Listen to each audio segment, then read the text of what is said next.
Hey everyone, welcome to Fridays with Fox Hollow. This is Wanda. I'm sorry I can't be outside today like I was last week. The wind is blowing like crazy today.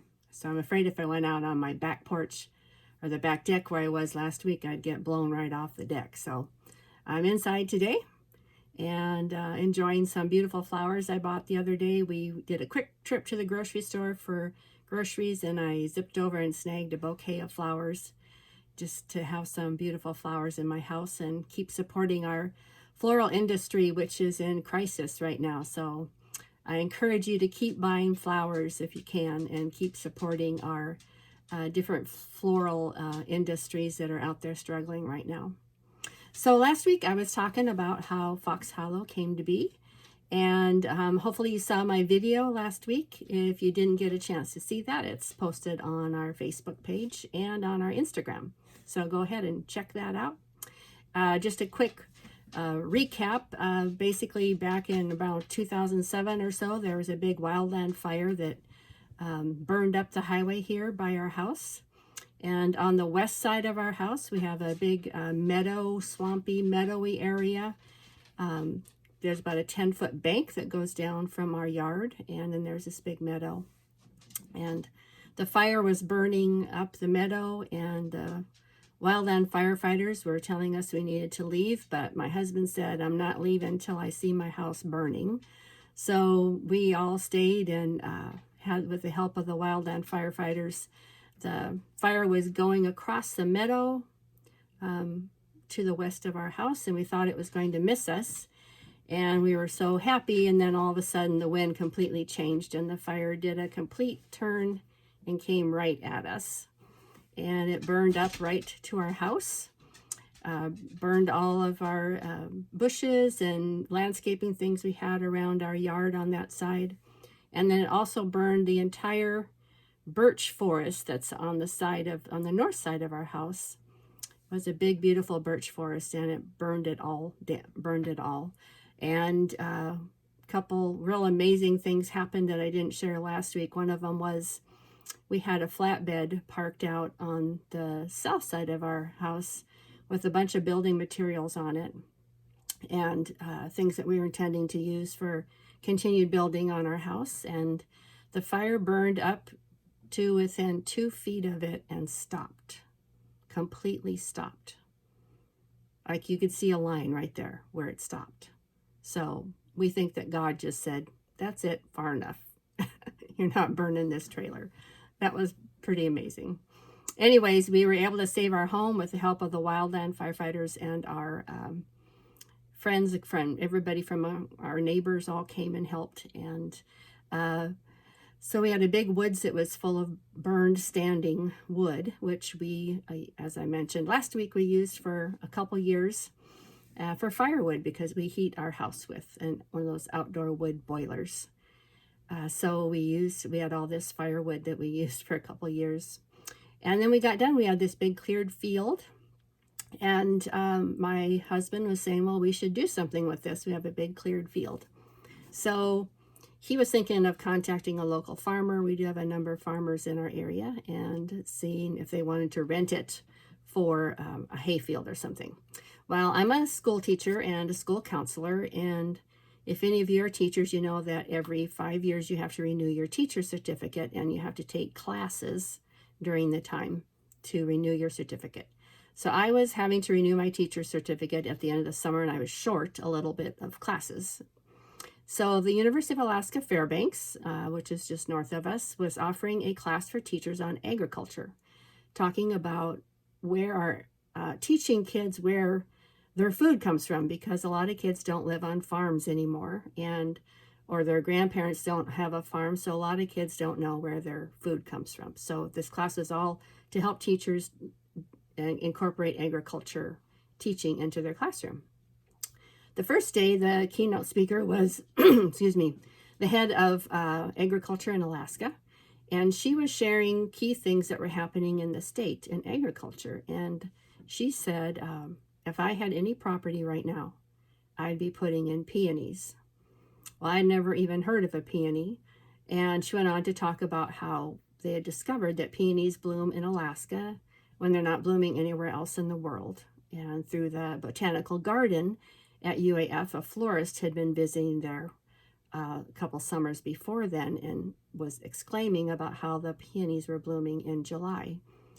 And so Pat Holloway, who we call the mother of peony business in Alaska, she was working there and started thinking, I wonder if this could be a good agriculture crop for Alaska.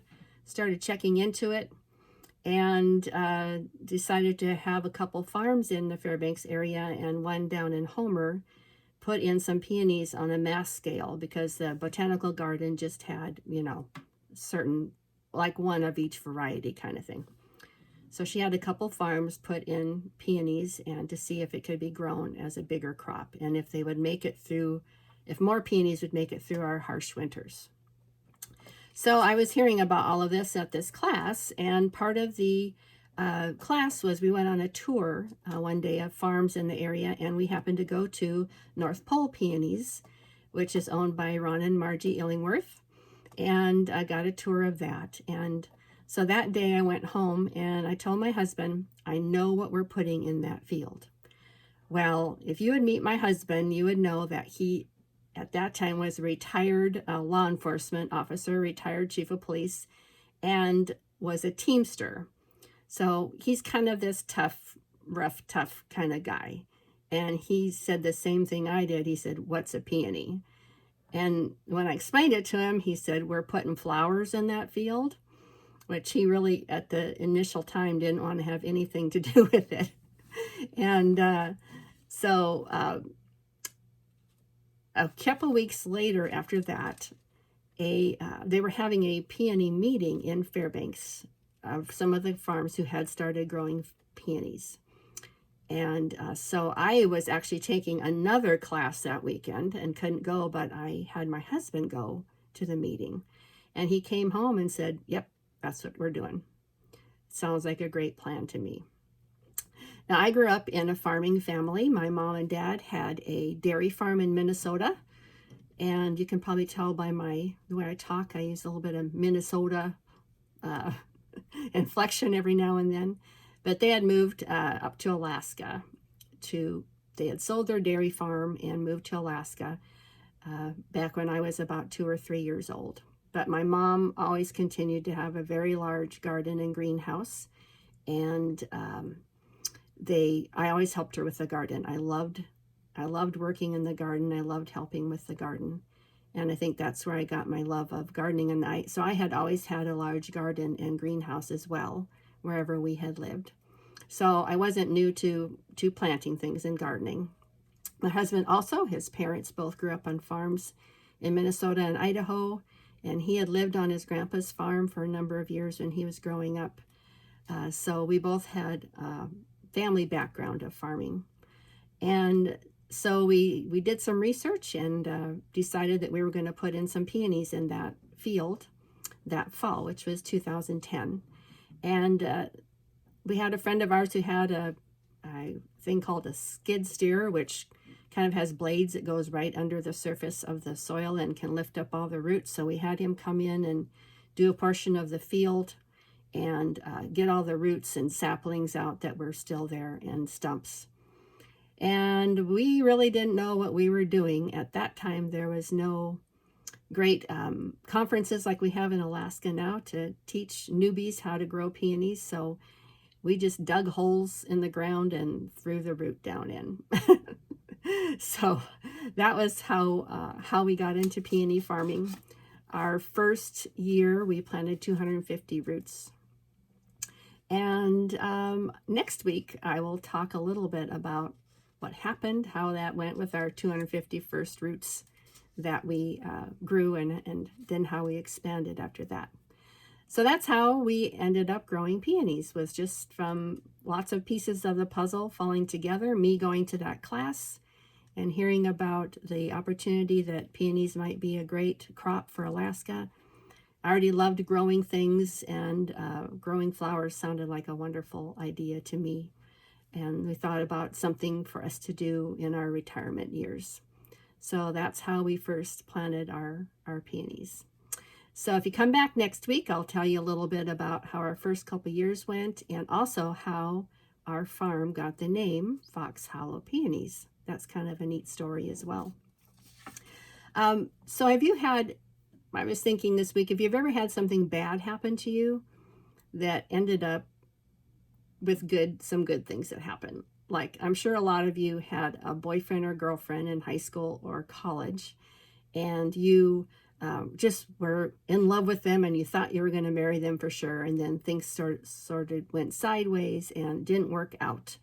And even though you were heartbroken at the time, you kind of worked through it. And years later, you happen to run into that person in your hometown or wherever, and you think, oh my God, am I so glad I didn't marry that person. Thank you, Jesus, for delivering me from that situation. And just being so glad that you didn't end up marrying that person. So I was kind of thinking about that this week as we're all dealing with the virus and what seems like a bad situation. But I'm hoping that all of us are also finding some blessings and some good things in this situation, having time to spend with family, having time to get projects done around the house. Or with me, I'm having a lot more time to plant seeds because I do grow other flowers now as well. So rather than rushing home from school every day and burning the midnight oil planting, I have some extra hours in the day now to be able to focus on that. So one last thing I thought I'd share with you was I read something really neat this week that inspired me. I use an app called Verse 5. And Verse 5 is an app you can get. It's free. And basically it gives you a little devotion every morning. And the idea is that you spend your first 5 minutes of your day just kind of centering yourself and thinking about God and kind of getting your thoughts in order for the day. Now, to be honest with you, I am not a morning person, so I don't do Verse 5 in the first 5 minutes of my day. I'm usually thinking, oh, I don't want to get up. But I do it later on in the day. The person who started Verse 5, his name is Lisa TerKeurst, and she had a neat devotion this week that I read talking about olives and how olives have to go through a press to produce oil, and how when they go through that press, they are bruised and crushed. But out of that process comes wonderful, useful olive oil that's used for so many things around the world. And she was saying if we were to give human characteristics to an olive, that surely wasn't a fun process to go through, to be crushed and bruised like that.